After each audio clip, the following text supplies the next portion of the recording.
नमस्कार दोस्तों, Gurukul of politics पर आपका स्वागत है। मैं हूं आपका दोस्त धर्मेंद्र कंवारी और हमारे साथ मौजूद हैं हम सबके प्रिय डॉक्टर सतीश त्यागी जी। नमस्कार दोस्तों, एक आदमी है जिसने भारत की संसद को हिला रखा है और वो हिले हुए आदमी कौन है, इसका फैसला आपको करना है। राहुल गांधी किसी भी सूरत में ओम बिरला जी को बख्शने के मूड में नहीं हैं। संसद में बोलते हुए उन्होंने कहा कि एक बात उन्होंने नोटिस की है कि जब मैं ओम बिरला से हाथ मिलाता हूं तो ऐसे हाथ मिलाते हैं और जब वो मोदी जी के साथ हाथ मिलाते हैं तो ऐसे हो जाते हैं। इस पर हंसी बजी, तालियां बजी, लेकिन वास्तव में ये मामला इसलिए गंभीर है क्योंकि जो संवैधानिक पद है, जो भारत की संसद का अध्यक्ष होता है, वो किसी पार्टी का नहीं होता है, वो सबका साझा होता है। लेकिन ओम बिरला जी ने जब से इस पद को संभाला है, अगर वो सत्ता पक्ष की तरफ मुंह घुमाते हैं तो उनके चेहरे पे मुस्कुराहट आ जाती है और जब विपक्ष के सदस्यों को देखते हैं तो बहुत गंभीर हो जाते हैं, उनके चेहरे की हवाइयाँ उड़ जाती हैं। लेकिन देश में 2-3 अध्यक्ष ही ऐसे हुए हैं जिनके खिलाफ अविश्वास प्रस्ताव विपक्ष के लोग लेकर आए हैं और दुर्भाग्य से ओम बिरला जी भी उन्हीं अध्यक्षों में से एक है। अब वो कुर्सी पर तब बैठेंगे जब ये मामला निपट जाएगा, लेकिन इतिहास में उनका नाम इस रूप में दर्ज हो चुका है जिनके खिलाफ अविश्वास प्रस्ताव लाया गया है। क्या ओम बिरला जी को अपना अध्यक्ष का पद त्याग देना चाहिए? क्या ओम बिरला जी को अपने व्यवहार में परिवर्तन करना चाहिए? क्या ओम बिरला जी सोची समझी रणनीति के तहत ये सब कर रहे हैं? ये आने वाला वक्त बताएगा। लेकिन इतना तय है कि अध्यक्ष पद की गरिमा को बिरला जी ने गिरा दिया है।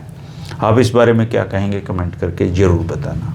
डॉक्टर साहब जी, मैं अक्सर देखता था संसद सत्र जब चलता है, बिरला जी ऐसे देखते हैं तो बिरला जी के चेहरे का रंग उठ जाता है। ओम बिरला जी जब सत्ता पक्ष की तरफ देखते हैं तो वो खिल जाते हैं। एक ही समय में, चूँकि वहाँ पे सत्ता पक्ष भी है और विपक्ष भी है, ये दो मनोभाव बिरला जी को अविश्वास प्रस्ताव तक लेकर चले आए। ये अच्छा हुआ है या ये बुरा हुआ है? इसको कैसे समझें इस चीज़ को? देखिए, अगर कोई स्वाभिमानी व्यक्ति हो और विशेषकर ऐसी पोस्ट पर हो जैसे कि वो स्पीकर हैं, तो वो अविश्वास प्रस्ताव या उनको हटाने का जो प्रस्ताव है उसके आने के बाद में उसे खुद ही अपना पद छोड़ देना चाहिए। ये कोई सम्मान की बात तो है नहीं। यानी सदन के 118 सांसदों ने ये लिख के दिया है कि हमें आप पर भरोसा नहीं है। अगर किसी, वही मैं कह रहा हूँ, स्वाभिमानी व्यक्ति के लिए तो डूब मरने वाली बात है। अच्छा, कि कोई जज या कोई सरपंच जो उस न्याय करने की कुर्सी पर आसीन है, अगर उससे लोग ये कहने लगे कि हमारा आप में फेथ नहीं रहा, भरोसा नहीं रहा, तो ये कोई उपलब्धि तो है नहीं जी। अब रहा ये कि ओम बिरला जिस समय बने थे लोकसभा के अध्यक्ष, क्या वो उनमें ये काबिलियत थी? आप उनकी बैकग्राउंड देखें ना, तो वो कोई बहुत बड़े संविधान विशेषज्ञ थे। कोई उनकी एजुकेशन ऐसी नहीं है कि वो बहुत ही उन्होंने विश्व स्तरीय विश्वविद्यालय से शिक्षा प्राप्त की हो। किसी भी विषय में वो पारंगत या दक्ष नहीं थे, उनकी एक्सपर्टीज ही नहीं थी। लेकिन अब ऐसा चलन चल पड़ा कि आप जिसे चाहो बना दीजिए उठा के। और आपको ध्यान होगा कि एक हमारे लोकसभा के अध्यक्ष थे बाल योगी, GM बाल योगी। हाँ जी, तो वो जो गठबंधन की सरकार थी जो भाजपा के साथ बनी थी, उसमें TDP की ओर से आए थे, तेलुगु देशम पार्टी की ओर से। उससे पहले वो सरपंच थे और पहली बार लोकसभा के अध्यक्ष बने थे, पहली बार सांसद बने थे। और ये सीट बंटवारे में आ गई चंद्रबाबू नायडू की पार्टी के। चंद्रबाबू नायडू अब चूंकि लीडर थे बाल योगी के भी, तो उन्होंने तय कर लिया कि बाल योगी को लोकसभा का अध्यक्ष बनाएंगे। और चंद्रबाबू नायडू ने उनसे कहा कि भाई बाल योगी जी, आप दिल्ली चले जाइए। बताया नहीं कि आप क्या होने जा रहे हैं। तो एयरपोर्ट पर उनको ये बताया गया जी प्रमोद महाजन आपको लेने आए हैं। प्रमोद महाजन उस दौर के बहुत बड़े नेता थे, अटल जी के बड़े विश्वास पात्र थे। तो उनको बड़ा आश्चर्य हुआ कि इतने बड़ा नेता भारतीय जनता पार्टी का मुझे रिसीव करने आया। खैर, वो उन्होंने बताया प्रमोद जी ने कि आप लोकसभा के अध्यक्ष होने जा रहे हैं। लोकसभा के अध्यक्ष हो गए। तो मेरा ये कहने का आशा है कि लोकसभा के अध्यक्ष कैसे चुने जाते हैं उसकी एक बानगी मैंने आपके सामने रखी है।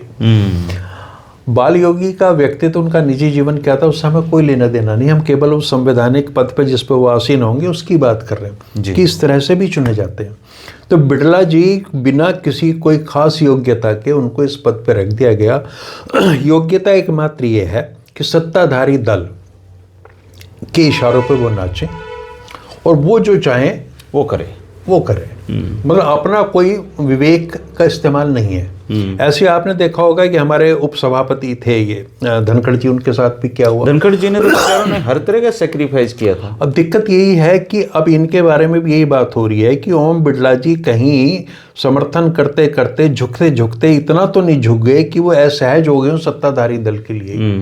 तो ऐसी भी चर्चा है कि भारतीय जनता पार्टी का ही नेतृत्व उनसे मुक्ति पाना चाह रहा है। ये भी धारणा है कि कहीं इनका हश्र दो धनखड़ वाला तो नहीं होने वाला। क्योंकि अगर अपने आप को बचाना है तो राजनीति में दूसरे की बलि देना बहुत आसान काम है। तो इन्होंने प्रारंभ से ही अपनी ये नीति बनाई है कि जो मेरे दाईं ओर बैठे हैं, जो सत्ता में है, और जो बाईं ओर बैठे हैं, उनके साथ में मैंने अलग अलग दृष्टि रखनी है। तो जैसे ही उनकी नज़र दाईं ओर जाती है जहाँ वो सत्ताधारी बेंचेस हैं, बैठते हैं, तो वो उनका चेहरा देखने लगा बहुत प्रफुल्लित होते हैं और बहुत खुश हो जाते हैं। उनको ऐसा लगता है कि जैसे मैं अपने लोगों के बीच में हूँ, उनको एड्रेस कर रहा हूँ। जैसे ही वो विपक्ष की ओर देखेंगे तो उनका चेहरा तरह तरह के भाव उस पर आते हैं। उसमें ईर्ष्या भी है, उसमें नफरत भी है, उसमें क्रोध भी है, और वो छिपा नहीं आवेश भी है, और वो छुपा नहीं पाते। कलाकार नहीं है। धनखड़ जी छिपा जाते थे। तो अब इससे क्या है कि धीरे धीरे लोगों की समझ में आने लगा सारा, और विपक्ष ने बहुत धैर्य रखा इस मसले में कि बहुत देर कर दी उन्होंने ये लाने की। पहले चर्चा तो हुई थी कि लाया जाएगा, लेकिन अब सिर से पानी ऊपर जा चुका है और एक तरीके से ये बिल्कुल घोषणा हो चुकी है भारत के विपक्ष की ओर से कि हमारा ओम बिड़ला जी के अध्यक्षता में, इनके स्पीकर होने में कोई भरोसा नहीं है।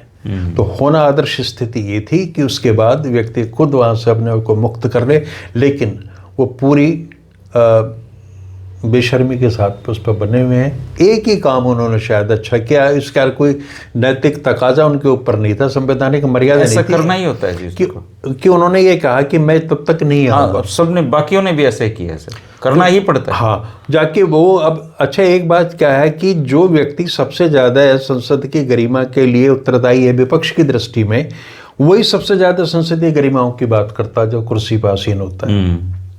हमेशा वो यही कहेंगे, आपको कहते मिलेंगे कि गरिमा का ध्यान रखिए, गरिमा का ध्यान रखिए। भाई गरिमा का ध्यान आपने भी रखना है, दूसरों से थोड़ी रखवाना। हाँ, अगर आप ये कसम खा के आएंगे, ये बिल्कुल संकल्प करके कि मैंने विपक्ष के नेता को बोलने ही नहीं देना किसी भी स्थिति में, और तरह तरह के आप प्रपंच रचेंगे, और तो उसका परिणाम तो भोगना पड़ेगा। तो मैं तो यहाँ विपक्ष को उनके धैर्य की मैं सराहना करता हूँ कि वो उन्होंने बहुत सब्र से काम लिया, और जिस तरह का जो इन्होंने राह बनाई है ओम बिड़ला जी ने, और इसका अनुसरण तो मुझे नहीं लगता कोई और लोग कर पाएंगे। और इनको ये ध्यान रखना चाहिए था कि इनसे पूर्ववर्ती जो हमारे लोकसभा के अध्यक्ष हैं, ऐसा नहीं है कि सब बहुत ही अच्छे लोग हुए हों। जैसे मावलंकर जी पहले थे, उनके खिलाफ भी आया था, बेशक उनके खिलाफ आया, खिलाफ आना एक अलग बात है, लेकिन उन्होंने मर्यादाएं रखी। और इनको दूसरा उदाहरण जो भारतीय लोकसभा अध्यक्षों में मिलता होता सोमनाथ चटर्जी का, कि वो अपनी ही पार्टी के लोगों को उन्होंने संतुलन में रखा। इनके बारे में तो ये भी कहा जाता है, भाजपा के एक सांसद ने कहा है कि किसी ने ये कहा मजाक में कि इनको भाजपा का सदस्य होना चाहिए, चूँकि सदस्यता आप त्याग देते हैं। तो उसने कहा कि भाजपा के ही सदस्य हैं ओम बिड़ला। इस पर भी एक बहस छिड़ रही है, इसकी भी जांच होने, क्या वो अभी तक बीजेपी के सदस्य हैं। देख, ये तो मान के चलते हैं कि थोड़ा बहुत तो जो आदमी बैठा है वो पूरी तरह से 100% निष्पक्ष नहीं होता। हम जिस पार्टी से आए उसकी निष्ठाएं बनी रहती हैं। हाँ, चूँकि 50-60 साल या 40 साल 30 साल आपने जिस विचारधारा के साथ आप जुड़े रहे हो, लेकिन यही तो अग्नि परीक्षा है। अग्नि परीक्षा तो यही है। और ऐसी पार्टी जो कि मर्यादाओं की बात करती है, श्री राम की मर्यादा से सबक लेने का दावा करती है, उन्हें तो कम से कम मर्यादाएं स्थापित करनी चाहिए। तो ओम बिड़ला जी के साथ जो हो रहा है उससे समाज का बहुत बड़ा तबका खुश है, लेकिन दुखी बहुत ज़्यादा है कि ऐसी स्थिति से बचा जा सकता था, और इसमें उनकी स्थिति को खराब करने में सरकार की बहुत बड़ी भूमिका है। अब जो ताज़ा प्रकरण हुआ, जो उन्होंने कहा कि मुझे ये सूचना मिली कि कांग्रेस की महिला सांसद घेराव करती हैं और वो किसी भी हद तक जा सकती थी। ये एक बहुत बड़ा आरोप है और इसका मुझे नहीं लगता उनके पास कोई आधार है इस चीज़ का, और अगर है तो विपक्ष ये कह रहा है कि उन सांसदों के खिलाफ आप कार्रवाई करें। तो ये जो करते आ रहे हैं लंबे समय से, उसका अब इनकी आकार इतना बढ़ गया उन चीज़ों का कि अब सब्र से रहना मुश्किल था और विपक्ष ले आया। अब देखिए क्या होता है इसका। लेकिन संख्या बल में तो विपक्ष उतना नहीं है जी। देखिए बात वही है, संख्या बल तो है, तो सबको पता है, बात है नैतिकता की। अगर आप नेपोलियन की तरह ये मान के चलते हैं कि नैतिकता एक दिमागी कमजोरी है तो ठीक है, आप बने रहिए, कोई दिक्कत नहीं, कौन रोकता है किसी को। चूंकि नैतिकता तो अपने विवेक से, अपनी बुद्धि से, अपने अंतःकरण से जुड़ा हुआ विषय है। आप अगर आपकी नैतिकता इस उच्च स्तर की है तो आप एक पल भी उस पद पर नहीं रहेंगे। और भारतीय जनता पार्टी में अपने बहुत लोग ऐसे हैं जिन्होंने नैतिकता के नियमों का पालन किया है।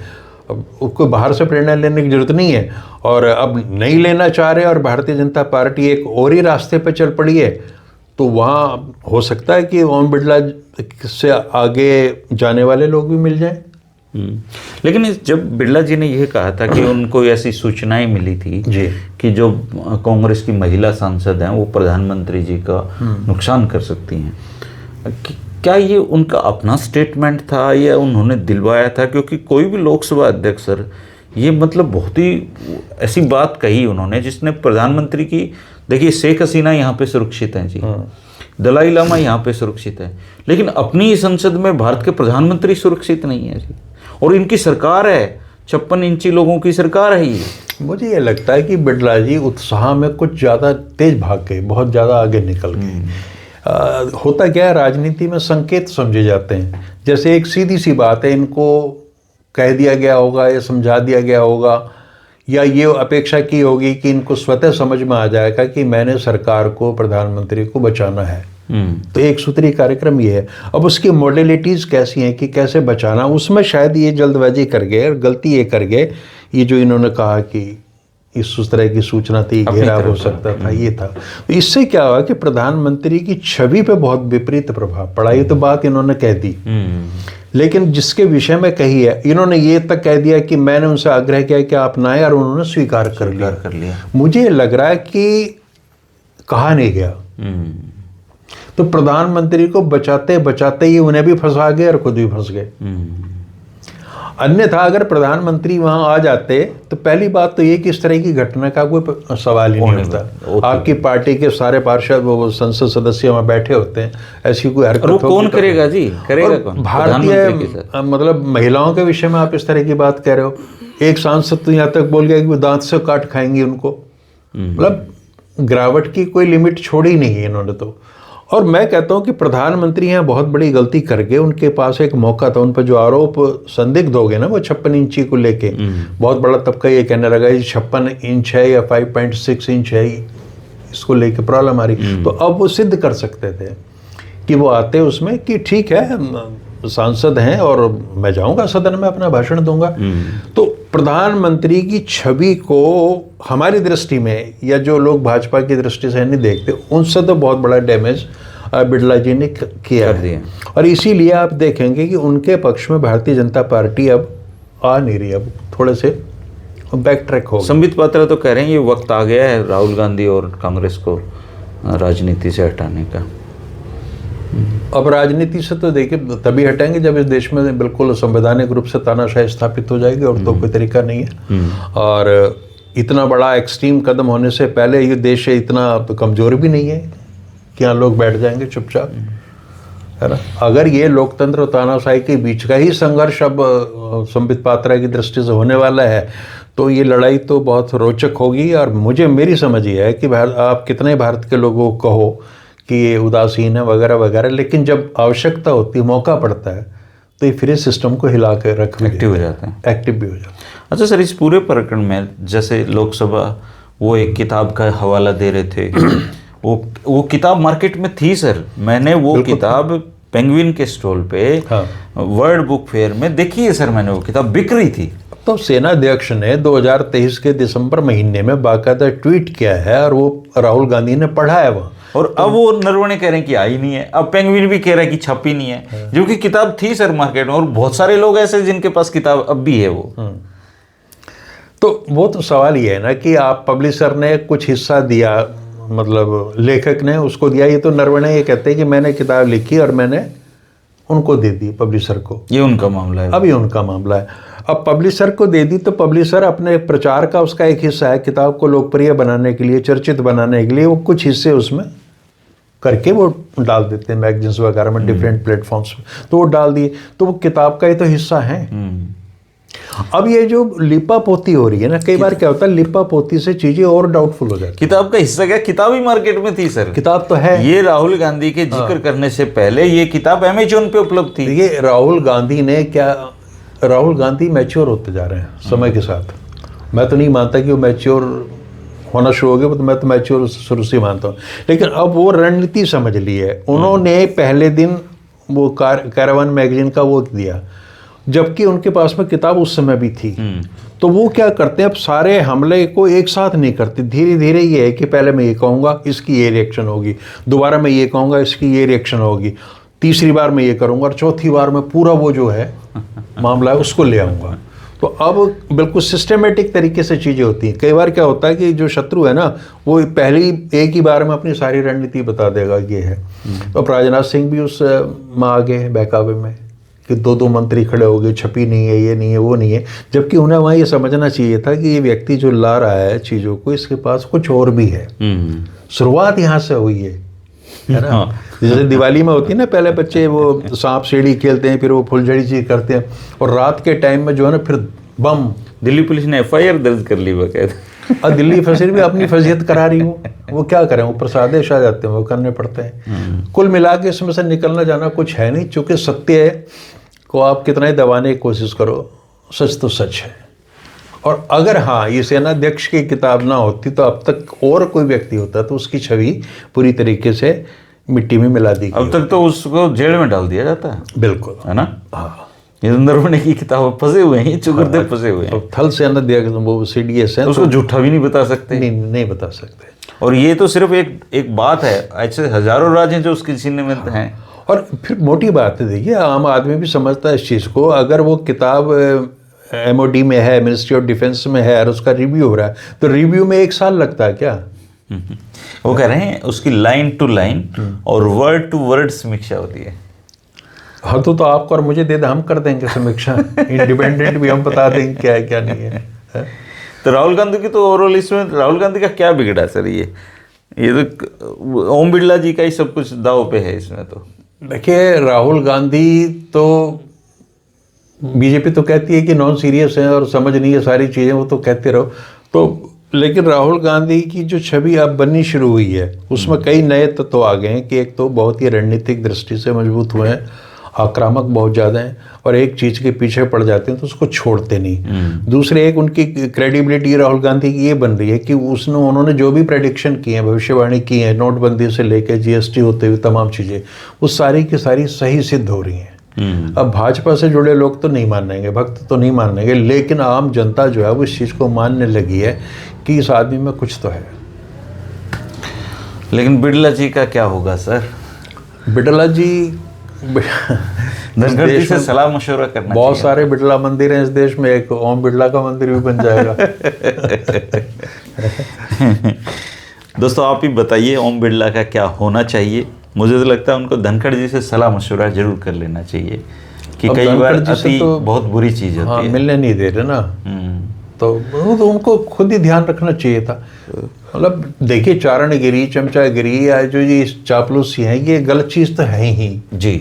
अब इसे करने वाला कई बार अपने लालच में ही हदें पार कर जाता है, वो भूल जाता है।